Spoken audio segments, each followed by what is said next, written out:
main focus is how we're going to be a perfect side for the World Cup.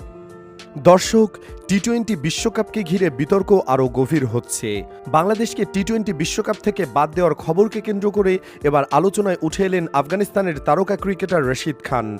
বিশ্বকাপ ইস্যুতে রশিদ খান স্পষ্ট অবস্থানের কথা বলেছেন বলে আলোচনা চলছে। তিনি মনে করেন, বাংলাদেশকে বাদ দিয়ে বিশ্বকাপ আয়োজন হলে সেটি ন্যায্য ও পূর্ণাঙ্গ হবে না।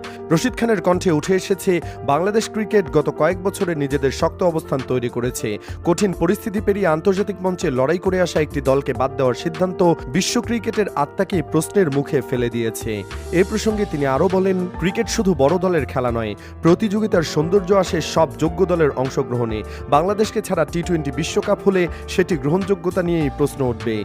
এরপর থেকে সামাজিক যোগাযোগ মাধ্যমে শুরু হয়েছে তুমুল প্রতিক্রিয়া। অনেক ক্রিকেট প্রেমী একে বাংলাদেশের প্রতি আন্তর্জাতিক সম্মানের একটি উদাহরণ হিসেবে দেখছেন, আর কেউ কেউ বলছেন, একের পর এক তারকা ক্রিকেটারের এমন অবস্থান আইসিসির ওপর চাপ তৈরি করতে পারে।